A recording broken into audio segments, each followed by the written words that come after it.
Kimmy coming from my school in Korea, my two schools, Sincheon Middle School behind me here and also Sincheon High School, which is right next to each other.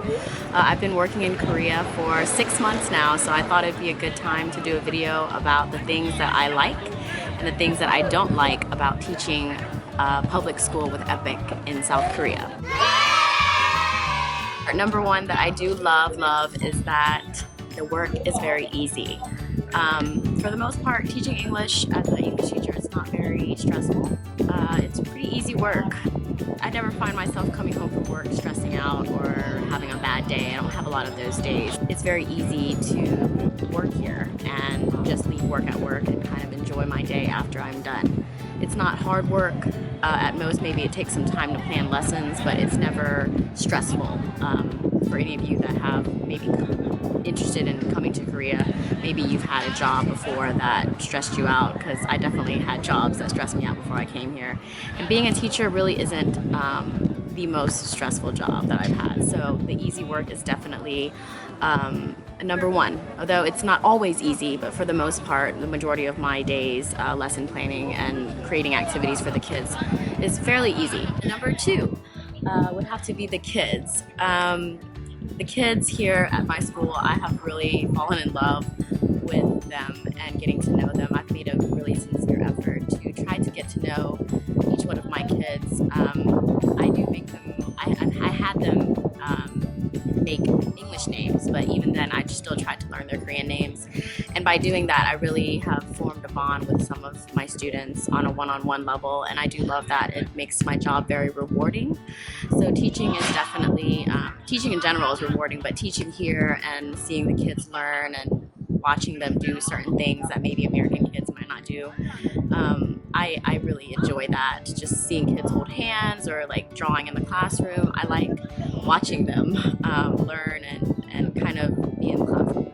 So the kids are definitely another good reason to come here. Although I know that it varies, and I mean, every kid is not perfect, and I know that every region, the kids are different. I am here in the rural part of South Korea, so the country kids are a little bit more easygoing compared to what I've heard about city kids. So I think I lucked up in that department, and I'm glad that my kids have grown on me, and hopefully I've grown on them too. The main reason why I came to Korea was because of the pay and the benefits. South Korea is one of the best paying countries when it comes to teaching English as a foreign language. EPIK, the English program in Korea, is very organized, and they've been around for a while. I know that there's other programs in other places like Japan and other countries, China and whatnot, but Korea is definitely one of the best paying, and there's a lot of benefits in terms of coming here. It wasn't hard to, they set you up with a good amount of money when you come, and then they also give you a good amount of money when you leave, and the pay is decent. I mean, nobody goes into teaching to get rich, but it definitely is enough to enjoy life, and I get free housing, so that's definitely a plus. The advantage of teaching here is there's a lot of downtime. That could be a good thing or a bad thing. If you don't know what to do with your desk warming time, which is the time that you just spend at your desk with really nothing to do, it could be tormenting, or the hours could seem very long.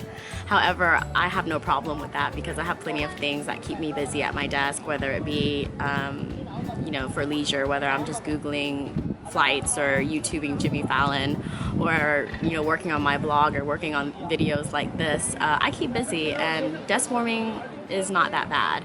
I do think it's awesome because I'm getting paid to sit there and do whatever I want. Basically, no one's over my shoulder, so desk warming it's a plus for me. So maybe not for everybody, but I like it. I mean, today was an easy day for me. I had 2 classes, and the rest of the day I pretty much just did whatever I wanted. Yeah, so those are I think I named 4 things that are major pluses when it comes to teaching English in South Korea with EPIK. Now let me get into what I don't particularly like. Basically the shit that they don't tell you. Even if you're placed with EPIK, it really depends on your schools or how many schools you're going to have when you come to teach here in Korea. your school is going to pretty much determine how your life is going to be. If your school life or the place that you work is not a good place, then it's going to affect your life drastically. One of the main things that is a big influential factor is your co-teachers, your co-workers, the people that you have working by your side and the people that are supposed to help you. So that could make or break your experience here. And I'll be honest and say that I think that my relationship with my co-teacher is not the best. I've had moments when, actually last month, I was very withdrawn, and I still continue to kind of avoid my main co-teacher. But even though that's the case, and maybe the relationship is not perfect, if you walk away from work and just leaving work at work, it's fine. I mean, I do talk to her, but things could be better. So co-teaching for me is kind of not one of the things that I particularly like about teaching in Korea, just because it could really be a hit or miss, and that goes to say for all of my co-teachers. I have 5 of them, and maybe 2 of them are like ideal, no problem, and the other 3 could, it could be better.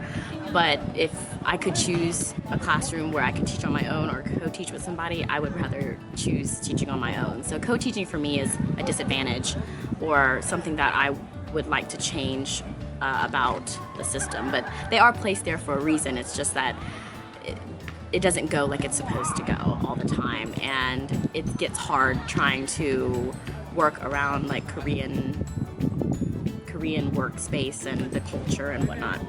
Number 2 is small annoyances. When I say small annoyances, I'm talking about things like the kids not bringing their notebook to class or not having a pencil. Like, these kids will come into the classroom, and we are well into the second semester here, and they come into the classroom with nothing, and I really don't have patience for that sometimes. So those are the kind of things that annoy me. Or maybe I have a PowerPoint ready for the classroom, and the projector or the computer doesn't work, and that just it irks me so much. It's one of those things that just annoys the heck out of me, because I try make my lesson centered around certain things, and when those things are not working, I have to improvise, which is one of the things that you're going to have to do as a teacher. But small annoyances like the kids not being prepared or the classroom not being prepared for me to do my job is quite mind-boggling. It's just annoying, and it's one of the things that I don't like about teaching here. But again, that depends on your school, so that's just a thing that's bothered me here in Korea. And it's different for my high school and middle school. So in my high school, they have everything together, the computer is set up, and everything flows nicely. But my middle school, I can't say quite the same. So just sometimes dealing with those little annoyances. If you're having a bad day, it could really make or break your day. But on a daily basis, I can handle it. It's just that some days I'm just like, why did you come to school with no pencil? Like, you're at school, why don't you have a notebook? Or why is this PowerPoint not working? Why did my co-teacher not tell me that it's not working? Now I have to draw and act out the things that are supposed to be illustrated in my lesson. So things like that are definitely, sometimes they break my day, just because sometimes I have patience for those things and some days I don't.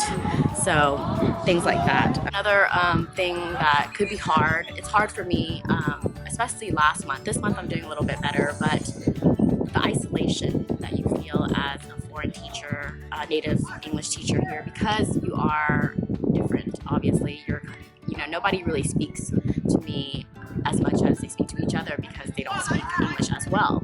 Or maybe they speak English, but they're just shy. And like one lady in my office, she didn't speak to me until maybe 4 months after I was here, and I never even knew that she spoke English, but it was just because maybe she was shy, or I'm not sure. But even if they speak English, they might not necessarily speak to you. So, at lunch, normally, like, even if I'm sitting by myself or I'm sitting among my office ladies that work in my office, there's still that feeling of being alone or being isolated from everybody else. And that can be hard to deal with on certain days. I think I'm pretty well prepped for that, just because I've always felt isolated in a lot of situations back home. So coming here, I kind of knew that. Like, you can't expect to feel like you're one of the others when I don't speak the language, and their English is not, perfect, or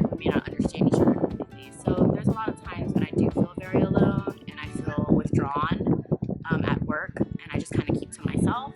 So that could be a bad thing, and it's hard to crack that, but it's manageable. I can deal with it. It's just that some days it's worse than others. So the isolation and being kind of feeling alienated at work, that leads into my last point. The shit that I don't like at work is also because I'm isolated and I'm the foreign teacher. I'm always the last one to find things out, whether it be a classroom change, a schedule change. Oh, we have a field trip today, there's a school festival today, there's an assembly today. I will be the last one to know because they just don't tell me until the last minute.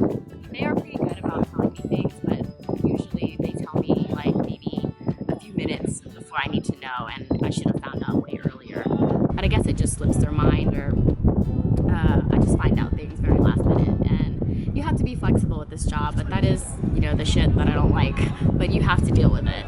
So that being said, I mean, I think as of right now, 6 months into the job, the things that are good about the job are slightly overweighing the things that are bad, because not every day is perfect. I'm not going to sit here and say, oh, Korea is amazing and you should come teach and there's nothing wrong with it, because there's going to be moments when you're going to have a bad day, and you just have to be well equipped to deal with those days.